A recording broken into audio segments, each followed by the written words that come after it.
말씀은 우리 대강절 두 번째 주일을 맞이해서 마태복음의 말씀, 마태복음 1장의 말씀이 되겠습니다. 마태복음 1장 18절부터 25절 말씀이 되겠습니다. 우리 신약 성경은 1페이지에 있죠. 1페이지 마태복음 1장 18절부터 25절입니다. 우리 한 절씩 교독하도록 그렇게 하겠습니다. 제가 먼저 1절 말씀 먼저 봉독합니다. 예수 그리스도의 나심은 이러하니라. 그의 어머니 마리아가 요셉과 약혼하고 동거하기 전에 성령으로 잉태된 것이 나타났더니 그의 남편 요셉은 의로운 사람이라 그를 드러내지 아니하고 가만히 끊고자 하여 이 일을 생각할 때 주의 사자가 현몽하여 이르되 다윗의 자손 요셉아 내 아내 마리아 데려오기를 무서워하지 말라. 그에게 잉태된 자는 성령으로 된 것이라. 아들을 낳으리니 이름을 예수라 하라. 이는 그가 자기 백성을 그들의 죄에서 구원할 자이심이라 하니라. 이 모든 일이 된 것은 주께서 선지자로 하신 말씀을 이루려 하심이니 이르시되 보라 처녀가 잉태하여 아들을 낳을 것이요 그의 이름은 임마누엘이라 하리라 하셨으니 이를 번역한즉 하나님이 우리와 함께 계시다 하니라. 요셉이 잠에서 깨어 일어나 주의 사자의 분부대로 행하여 그의 아내를 데려왔으나 아들을 낳기까지 동침하지 아니하더니 나음의 이름을 예수라 하니라. 아멘. 우리 서로 한번 우리 반갑습니다. 은혜 많이 받읍시다. 서로 한번 인사 한번 했으면 좋겠습니다. 네, 감사합니다. 우리가 하나님 은혜 가운데 대강절을 맞이하고 오늘은 두 번째 주일을 맞이한 가운데 있습니다. 대강절에는 교회가 전통적으로 이렇게 아드번트 리스라고 그러죠. 어떤 둥근 환 전나무 나뭇가지를 이렇게 데코레이션도 하고 또 캔들, 이 초로 장식을 하게 되어집니다. 보통 첫 번째 대강주일은 보라색 칼라를 초를 밝힙니다. 그건 어떤 소망의 뜻을 가지고 있고 곧 오리라 하시는 말씀처럼 약속을 우리가 사모하며 기다린다 하는 뜻에서 보라색 초를 밝힙니다. 두 번째, 그러니까 오늘이죠. 두 번째 대강절도 똑같이 보라색 컬러의 초를 밝히게 되어지는데 그것은 주님의 오심을 준비하는, 한마디로 회개하면서 성결한 마음으로 주님의 오심을 준비해야 된다. 그래서 이 보라색 칼라로 이렇게 촛불을 밝히게 되어집니다. 세 번째 주일인 다음 주일에는 보통 핑크색 칼라의 초를 밝히는데 그 뜻은 예수님의 이 땅에 사랑의 주님으로 우리를 구원한 사랑의 주님으로 오심을 사모하며 기대하기에 핑크색 그 초를 밝히게 되어집니다. 마지막 네 번째는 크라이스트 캔들, 그래서 하얀색의 초를 밝히게 되어지는데요. 그건 빛으로 오신 주님, 이 땅에 생명의 빛으로 오신 주님을 이렇게 드러내면서 초로 크리스마스를 준비하게 되어집니다. 이 네 번이나 다른 색의 컬러와 캔들을 가지고 크리스마스 대강절을 준비하는 그 의미가 뭔가 하면 그 의미는 한마디로 곧 오소서 임마누엘, 그러니까 이 땅에 예수 그리스도가 정말 오심을 네 번에 걸쳐서 우리가 사모할 수밖에 없다고 하는 사모함의 극치다, 이렇게 말할 수 있는 거죠. 왜 그렇게 정말 네 번이나 어떤 의미를 가지고 한 달을 보내야 되는가? 이사야 선지자는 그 의미와 뜻을 우리에게 이사야 잘 아는 9장 6절 말씀에 이렇게 말하고 있습니다. 이는 한 아기가 우리에게 낳고 한 아들을 우리에게 주신 바 되었는데 그의 어깨에는 정사를 메었고 그 이름은 기모자라 모사라 전능하신 하나님이라 영존하신 아버지라 평강의 왕이라 할 것입니다. 그러니까 마치 한 아기가 베들레헴에서 인간의 몸으로 태어나셨다 하는 겁니다. 또 그분은 한 아들이었는데 그분은 하나님의 아들이었고 왕이었고 전능한 하나님 구세주로 이 땅에 오시게 된 거죠.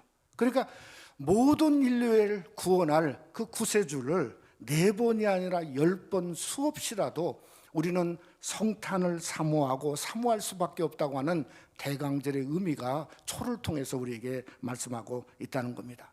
더군다나 놀라운 것은 세상이 어두우면 어두울수록 요한계시록 22장의 끝은 나는 광명한 새벽별이라, 그러니까 더 밝게 빛난다는 거죠. 여러분 속에 어두움 속에 더 밝게 빛나기에 저와 우리는 정말 대강절에 이 땅에 오신 주님을 사모하는 귀한 은혜가 함께 하시기를 주님의 이름으로 축원합니다. 오늘 이 상고하려고 하는 요셉은 우리가 너무 잘 알지 않습니까? 정말 직접 성탄의 주인공이죠.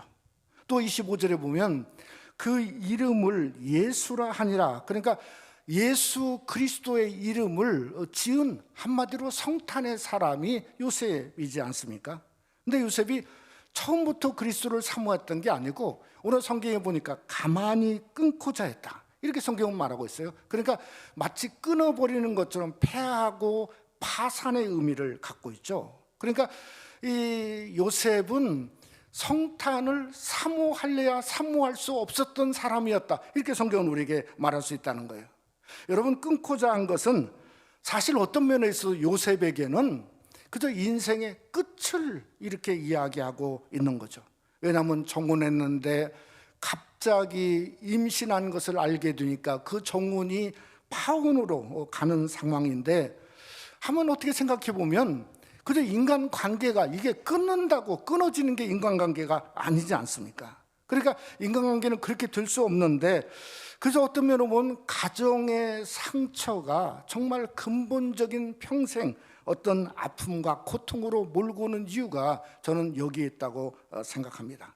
우리가 한번 생각해 보면 정말 어쩌면 정말 요셉이 경험했던 그 아픈 상처와 힘듦이 우리는 그러면 멀쩡한 사람인가? 사실은 우리도 속을 열어보면 겉도 멀쩡하지 않고 속도 멀쩡하지 않은 게 우리 인간의 삶이고 상처이지 않습니까? 여러분, 겉은 그렇다 할지라도 정말 속이라고 하는 우리의 내면은 그렇게 열기가 어렵지 않습니까? 근데 막상 열어보면 누구나 깊은 상처에 얼룩져 있는 것이 인생의 모습이라고 하는 거죠. 근데 여러분, 그 깊은 상처가, 그 깨어짐이 세상 속에 드러나면 그 순간 그 사람이 어떤 스펙을 가졌다 할지라도 그 가치를 상실해 버립니다. 왜냐하면 세상은 버려버리거든요. 저 사람 저랬대 한마디만 그저 인터넷에 떠들면 그냥 그 다음부터 버려지는 상황이지 않습니까? 그러니까 사람들은 속을 열려고 하지 않는 거죠. 어떻게든 감추려고 그러고 어떻게든 덧칠하려고 하는 그러한 세상의 모습이 오늘 우리의 주위에서도 얼마든지 볼 수 있다고 하는 겁니다. 근데 너무나 아이러니한 것은 뭔가 하면 요셉이라는 사람의 그런 깨어짐의 끝이, 그게 바로 성탄의 시작이 되었다고 하는 사실이 오늘 성경에서 우리에게 말씀하고 있다는 거죠. 왜냐하면 하나님은 세상과 너무 다릅니다. 하나님은 어쩌면 저와 여러분의 깨어짐을 하나님은 좋아하시는 분이죠. 시편 51편에 분명히 말했어요. 하나님이 구하시는 제사는 상한 심령이라. 쉽게 말하면 찢어진 심령이다, 상처받은 심령이라는 거예요. 그러니까 어떤 하나님은 우리의 끝 깨어짐에서 일하시기를 원하시죠.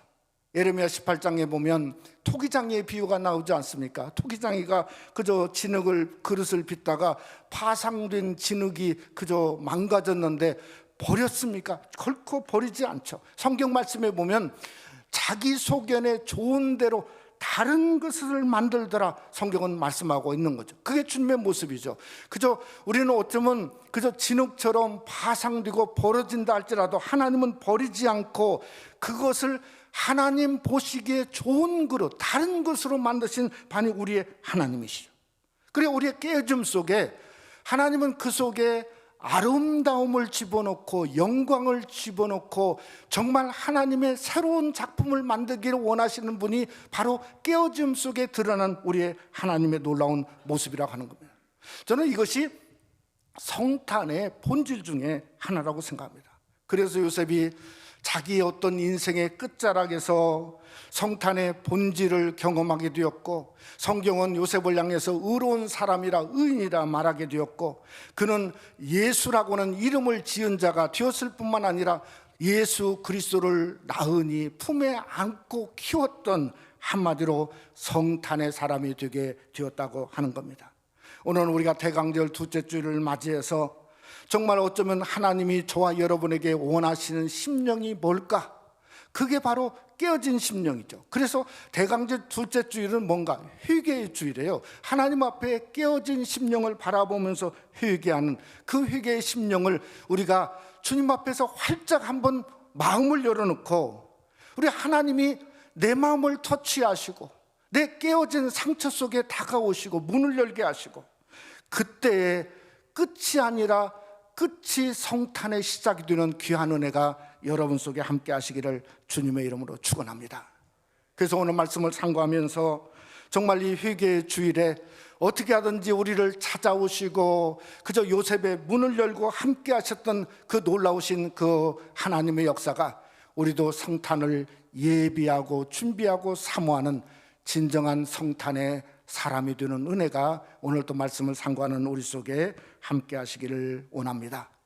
첫째로 요셉은 의로운 사람이다, 성경은 말씀하고 있습니다. 여러분 마태복음 1장에 보면은 그 예수 그리스도의 계보를 성경에 기록하고 있어요. 시작이 우리가 잘 아는 대로 뭐죠? 아브라함과 다윗의 자손 예수 그리스도의 세계다. 그래서 그 족보를 성경에서 이렇게 계속 말하고 17절에 끝나면서 이런 말을 기록하고 있습니다. 거기에 뭐라고 기록했냐면, 그런즉 모든 대수가 아브라함부터 다윗까지 14대요, 다윗부터 바벨론으로 사로잡혀 갈 때까지 14대요, 바벨론으로 사로잡혀 간 후부터 그리스도까지 14대더라. 여러분, 왜 성경이 아니 예수님의 족보를 14대라고 하는 14대로 구분을 했냐? 그건 이 다윗의 이름이, 소위 히브리 이름이 그 숫자로 말하면 14라고 하는 숫자를 드러낸 거죠. 근데 그것을 3번이나 말했거든요. 한마디로 예수 그리스도한 말로 다윗의 왕의 족보인 것을 적어도 3번 3중 강조하고 있다, 이렇게 우리는 해석해 볼 수 있다는 거죠. 그러니까 요셉과 예수뿐만 아니라 그 아버지 요셉도 한마디로 말하면 어떤 왕의 족보의 한 사람이었죠. 근데 요셉이 왕이었습니까? 아니에요. 왕이 아니었죠. 목자였죠. 그것도 무명의 목자였죠. 성경에 보면 그저 자기 아내가 만삭이 되어서 어린아이를 낳을 때가 되었는데 고향 유대 땅 베들레헴에 갔는데 아니 그를 맞아주는 사람은 하나도 없었어요. 그러니까 집에 들어가지를 못했어요. 그래서 누가복음 2장에 보면 사관이 없습니다. 그러니까 여관도 없고, 한마디로 말하면 그 요셉은 왕이라고 하지만은 그러나 몰락한 족보의 한 사람이었고 비참한 족보였다 하는 것을 성경이 우리에게 말씀하고 있다는 겁니다. 그런데 여러분, 하나님의 보심은 달랐다는 거죠. 오늘 19절에 보면 아예 시작부터 요셉을 버려, 요셉은 의로운 사람이라, 의인이라고 말했어요. 이것이 세상이 보는 눈과 하나님의 보는 눈의 차이라고 하는 겁니다. 여러분, 세상이 보는 눈은 뭔가 요셉은 비참하고 뭔가 그저 그냥 목자의 신분에 불과하지만은, 그러나 하나님의 눈에는 그렇지 않다는 거예요. 그는 왕족의 왕을 이을 그저 그 그리스도의 그 아버지일 뿐만 아니라 그는 의인이었다, 큰 자라고 말하는 겁니다. 그래서 예수 그리스도 탄생의 인간 아버지로서 요셉을 그저 하나님은 그를 캐스팅한 것을 성경은 기록하고 있다고 하는 겁니다. 여러분, 우리도 그렇지 않습니까? 뭐 우리의 삶이 어떻게 보면 그냥 너무 세상에서 큰 자가 되려고 애쓰는 것보다는 저는 저와 여러분이 정말 영적으로 하나님 눈에 큰 자가 되시기를 주님의 이름으로 축원합니다. 그 당시에 가장 세상에 큰 자는 헤롯이었습니다. 그래서 사람들이 말하기를 헤롯 대왕이라 불렀습니다. 근데 예수님은 헤롯 대왕이라 불러본 적이 없습니다. 뭐라고 예수님은 누가복음 13장에 말했냐면 그를 여우라고 그랬어요. 여우, fox, 여우라고 그랬어요. 근데 여우란 뜻이 뭔가 하면 황폐자고 한마디로 파괴자라는 거예요. 그러니까 헤롯하고 같이 있으면 자기 스스로 자기를 파괴할 뿐만 아니라 다른 사람도 황폐하게 되는 거죠. 그래서 우리는 하나님 눈에 의인 되는 삶이 중요하다는 거예요. 하나님 눈에 큰 자가 되는 게 훨씬 중요하다는 거예요. 주님 보시기에 의인 되고 큰 자가 되는 아름다운 은혜가 함께 하시기를 주님의 이름으로 축원합니다. 저는 이 마태복음 1장에 요셉에 등장하는 모습과 창세기 6장에 나오는 노아에 등장하는 패턴과 사건이 어떤 면으로 참 비슷하게 보입니다. 왜냐하면 시작도 뭔가 요셉은 의로운 사람이라 시작했는데요, 창세기 6장에 보면 노아를 향해서도 노아는 의인이요 당대요 완전한 자라 이러면서 시작을 하고 있거든요. 또한 이게 요셉이 정말 그 상상할 수 없는 일을 겪었는데 사실은 노아도 똑같습니다. 그 당시에 홍수는 고사하고 비도 와본 적이 없거든요. 하늘에 이슬만 있었을 때예요. 그러니까 그런데 홍수가 나서 온 세상을 쓸어버린다고 방주를 지으라, 그것도 100년 동안 엄청난 방주를 지었지 않습니까? 그리고 났는데 노아가 100년을 지으면서 이 큰 방주에 이 엄청난 사람들을 실어야 되겠다 이렇게 생각했지 않습니까? 그런데 끝났을 때 어떻게 됐죠? 완전히 노아의 계획은 전혀 다르게 사람들은 가족 몇 명밖에 없고 전부 다 뭘 실었죠? 짐승들을 실었단 말이에요. 저는 요셉도 마찬가지라고 생각해요. 그저 하나님이 말씀했죠. 성령으로 잉태된 왕이고 구세주가 될 거다. 그러면 시작은 어쩔 수 없이 순종하고 따라갔을지라도 적어도 구세주 예수 그리스도가 탄생할 시점, 그러니까 배부를 정도의 시점에 와서는 많은 사람들이 그를 따르고 그의 탄생을 기다리고 사모해야 되는데 그러한 엄청난 결말을 아마 그런 속으로 생각했을 거예요. 그런데 결과는 어떻습니까? 누가복음 2장에 보면 그가 생각과 계획과는 전혀 다르게 그는 태어날 것도 없었고 태어나서도 저와 여러분 우리 중에 누가 말구에 위에 태어나서 누워보면 누가 계십니까? 그러니까 상상할 수 없는 일이 벌어진 거죠. 그런데도 요셉은 순종했어요. 어떻게 순종했냐? 그 이름을 예수라 지었다고 성경은 우리에게 기록하고 있다는 거죠. 저는 이것이 의로운 사람이고 하나님 앞에 큰 자의 모습이 아닐까 하는 생각을 합니다. 어쩌면 요셉과 노아는 하나님의 경륜 속에 있어서 어떤 그저 그 경륜 구원에 대한 전체는 보지 못했을 겁니다. 그러나 그저 한 부분 보았죠. 한 부분이라도 말씀하신 그대로 순종했다는 거예요. 짐승을 넣어라. 사람을 넣어야 되는데 짐승을 넣으라니 무슨 말인가? 그래도 노아는 순종했어요. 그 이름을 예수라 하라.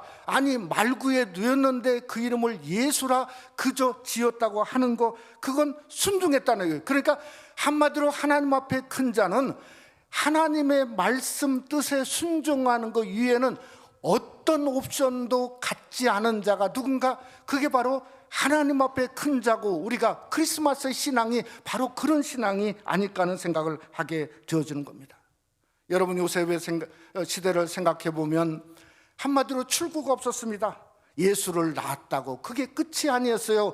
그저 헤롯 왕은 2살 밑에 있는 사람을 전부 죽였지 않습니까? 그러니 애굽으로 피난갈 수밖에 없는 상황이죠. 오늘날도 뭔가 출구가 없는 시대예요.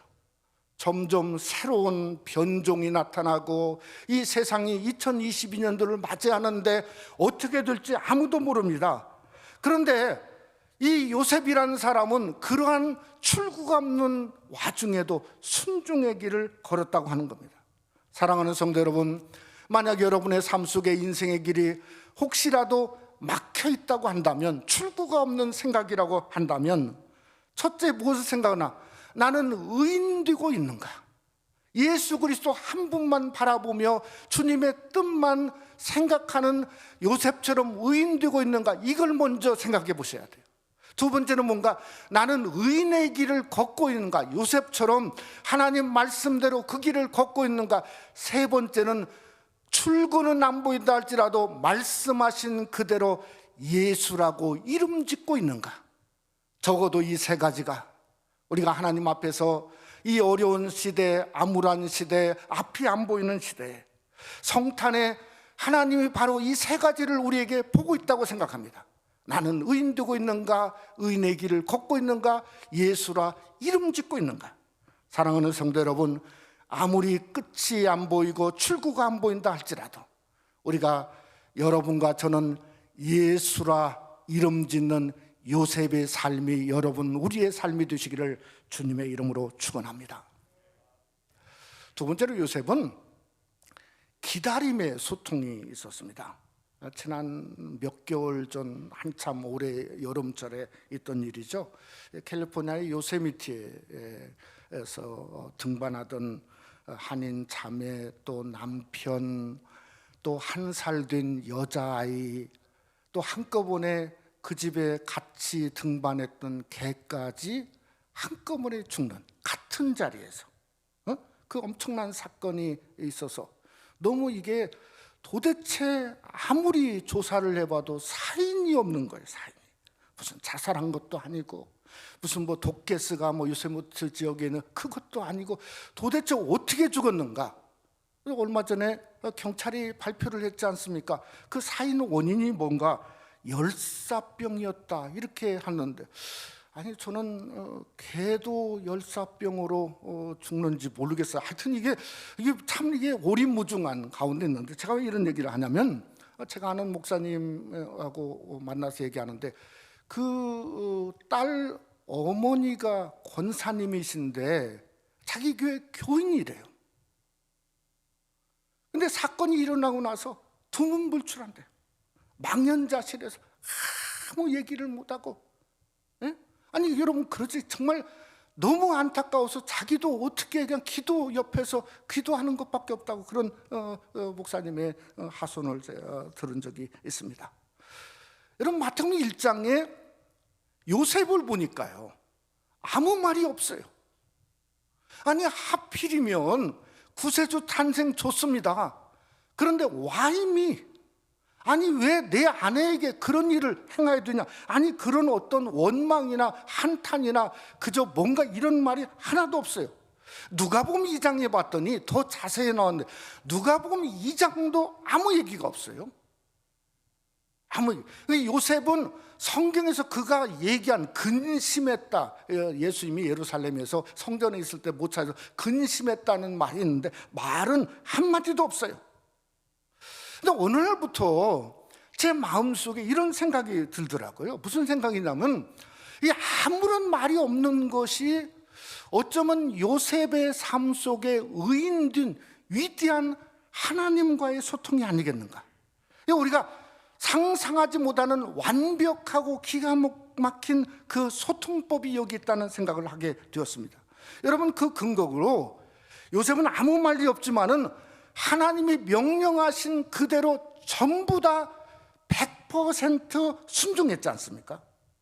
여러분, 그 시작점을 한번 생각해 보면, 요셉이 끊고자 했어요. 이 일을 생각해서 조용히 끊고자 했어요. 여러분, 이런 경우에 많은 사람들이 끊으려고 그러면 주체가 자기입니다. 너무 상처가 크거든요. 너무 내가 이거 감당할 수 없거든요. 그러니까 그냥 끊어버리고 단절시켜버리는 거예요. 근데 성경을 보니까 주체가 자기가 아니에요. 자기 때문에 끊으려고 한 게 아니고, 19절을 자세히 이렇게 다른 번역을 보니까 이런 번역이 있어요. 마리아가 수치를 당하게 될까 봐 끊고자 한 거예요. 그래서 자기를 넘어선 거예요. 한마디로 소통의 제일 법칙은 뭔가 하면 자기의 끝을 뛰어넘는 거예요. 내가 나를 정복하지 못하고 뛰어넘지 못하면 그때부터 먹통이 되는 거죠. 불통이 되는 거 아닙니까? 그러니까 내가 나를 뛰어넘고 어떻게든 뛰어넘으면 그 다음부터 상대방이 보이기를 시작하고 들을 귀가 열리고 그러게 삼으로써 뭔가 그 소통의 역사가 일어나지 않습니까? 두 번째는 뭔가 하면 기다림이에요. 기다림. 하나님의 음성을 듣기 위한 기다림이에요. 여러분, 때로는 우리가 하나님 앞에 기도합니다. 근데 어떤 사람의 기도는 그냥 허공을 치는 기도가 있어요. 혼자 울며 불며 때로는 웃다가 소리 질렀다가 하는데 실컷 기도했는데 마음은 편한지 몰라도 다음부터 또 문제가 생겨요. 왜? 하나님 음성을 듣지 못했어요. 여러분, 하나님은 그런 분이 아니세요. 하나님은 인간의 어려움과 상황에 어떤 모양이라도 하나님은 여러분과 소통하기를 원하시고 말하기를 원하시고 관계 맺기를 원하시는 분이 우리의 하나님이시라는 거예요. 여러분, 요셉이라는 사람은 그냥 놔두지 않았습니다. 하나님이 요셉에게 찾아왔습니다. 주의 사자가 꿈으로 정확하게 현몽해서 말했다고 그랬습니다. 그러니까 우리가 하나님을 기다리는 것은 우리 삶 속에 정말 엄청난 소통이면서 축복의 요소라는 거예요. 제가 시편 65편을 이렇게 보다가 그걸 깨달았어요. 시편 65편 11절에 보면 새 번역에 이런 번역을 하고 있어요. 우리 한번 다 같이 한번 함께 읽어보죠. 어떻게 큰 복을 받았냐면 한번 다 같이 한번 읽어봅시다. 주님께서 큰 복을 내리셔서 한 해를 이렇듯 영광스럽게 꾸미시니 주님께서 지나시는 자취마다 기름이 뚝뚝 떨어집니다. 아니 65편을 보면 완전히 들의 초장에 하나님의 부어주신 축복이 지나가는 데마다 하나님이 영광을 부으시고 그저 자취마다 기름이 뚝뚝. 아니 이런 역사는 진짜 소통을 통해서 오는 그런 거지 않습니까? 근데 어떤 소통을 했는가?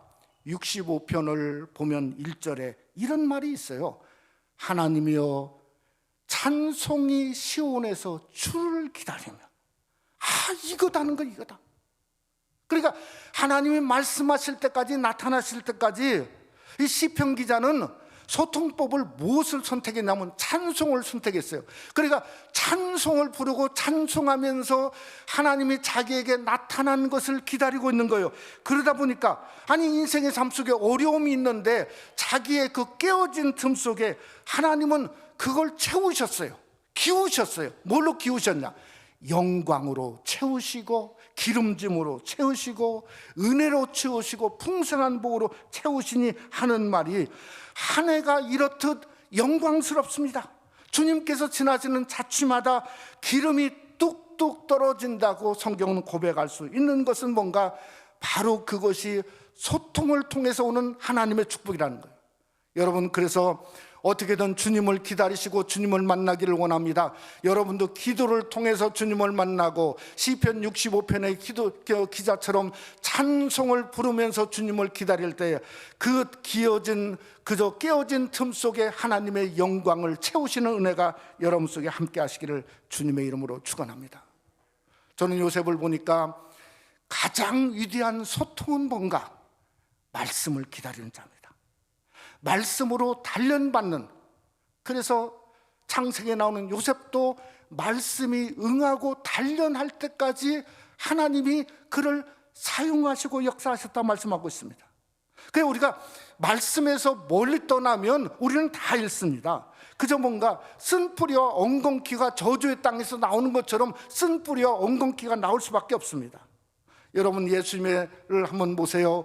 왜 예수님의 십자가가 지금도 우리에게 능력인가? 그 이유가 뭔가 하면 예수님 십자가에서 요한복음 19장에 보면 말씀으로 응하게 하려 하사 가라사대 내가 목마르다 하셨다 이렇게 말했어요.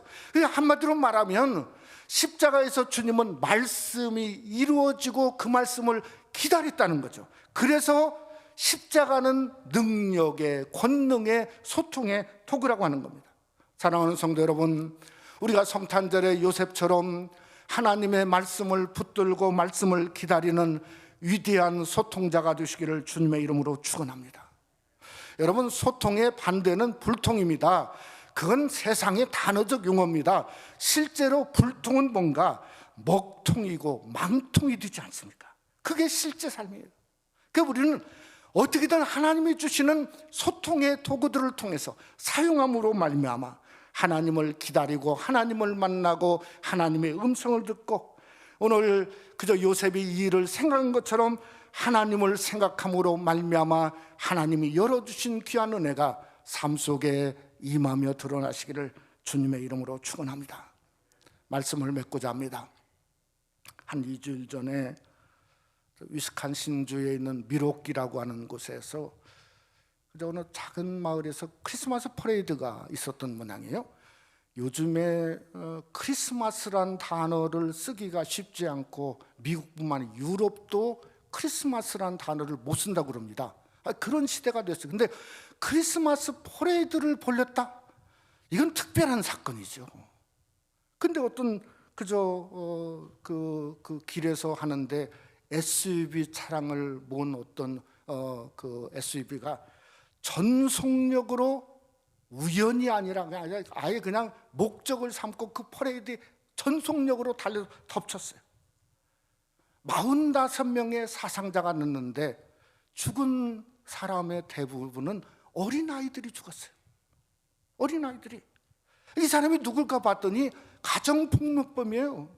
자기 아내를 그저 흉기를 가지고 휘두르고 하다가 아내를 때리고 그 경찰 신고했더니 도주하다가 갑자기 퍼레이드가 나고 징글벨 소리가 나고 크리스마스 송이 나오니까 그들의 기쁨과 즐거움, 자기의 증무로, 자기의 어두움으로 그냥 밀어버린 거죠. 그래서 가정의 평화가 너무 중요하다는 생각을 합니다. 어쩌면 저는 이런 생각도 해봅니다. 연말은 그냥 막 달리는 시간이죠. 세월도 달리고 시간도 달리고 나이도 달리고 그저 뭔가 막 달리는 거예요. 거기다 보니까 우리 신앙인들도 막 달려. 여러분, 대강절은 뭔가 하면요, 저는 멈춤이 필요하다고 생각해요. 멈춤. 어쩌면 내가 예수님 앞에 멈춘 그 끝이 바로 그 자리가 성탄의 시작이라고 생각합니다. 우리가 주님 앞에서 그 끝에서 한번 멈춰서 저와 여러분이 뭘 했나? 임마누엘을 기다리는 거죠. 임마누엘을. 그게 성탄이죠.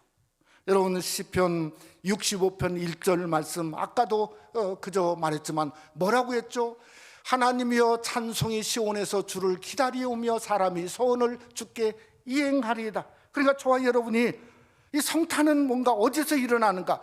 우리가 멈춘 그 자리, 주님을 멈춰서 기다리는 찬송으로 기다리든지 말씀으로 기다리든지 하나님 앞에 부르짖음으로 기다리든지 그 기다리는 그 끝자리에서 바로 그 자리가 성탄을 그저 시작하는, 성탄의 시작점이 되어지는 귀한 역사가 바로 기다림을 통해서 여러분 속에 끝에 기다림을 통해서 함께 하시기를 주님의 이름으로 축원합니다.